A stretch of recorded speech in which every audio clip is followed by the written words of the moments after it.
Fraser, if you're from a kind of marginalized community, I'm from Palestine, so I feel you. But the walk is this rolling arts festival that will start on the border of Syria, Turkey, and walk through Greece, Italy, France, Germany, Belgium, Switzerland, and into the UK. We're led by a 3.5-meter puppet called Amal, and she's a 9-year-old Syrian refugee. And it's a big cultural event. We're working with multiple partners. We have 8,000 kilometers of a stage to tell our story, and 65 cities where we're creating big artistic events. And we will end the walk in Manchester, but straight after Manchester, we hope to take Amal to COP as part of the whole journey and what Amal represents. Now, Amal is a Syrian kid. I guess most of you will know about the relationship between climate change and the war in Syria. And climate change and wars everywhere today. I think climate change will become one of the big forces of change, unfortunately, in the way the world is. And according to moderate studies, climate migrants, which are climate refugees at the end of the day, will leave areas like the Sahel in the millions in years to come. So obviously the most affected people are the communities that have the least industrial worlds, but they are the first to be affected by climate. And Amal wants to give these communities a voice. Amal's project is all about welcome and a different perspective. But I think that what is interesting in this short provocation that I have is the way the Amal project was created.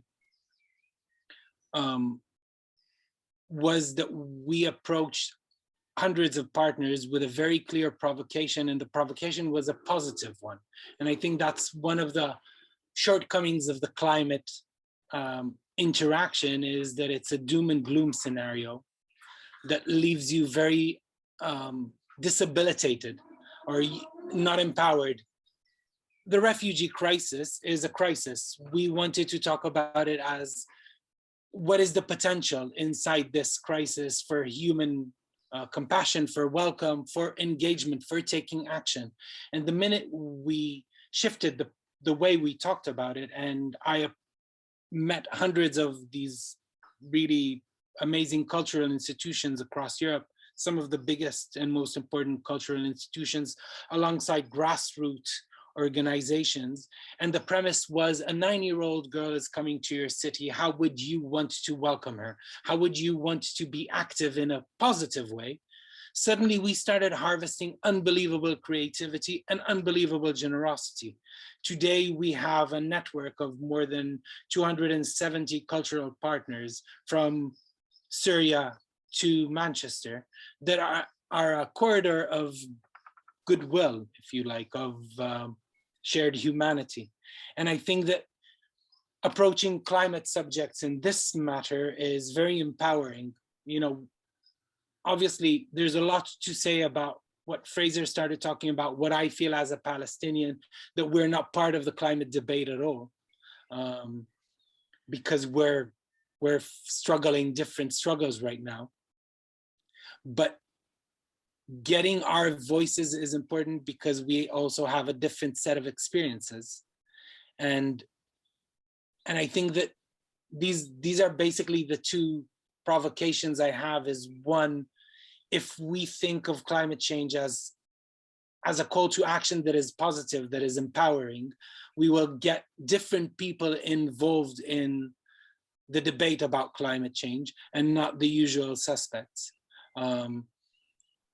And from a creative standpoint, I think, like with the refugee crisis, I think what the walk is trying to do is kind of challenge the narrative from a different perspective, from a cultural perspective, from what do communities have to gain when they welcome refugees, except feeling good about themselves, but literally, what do we have to gain?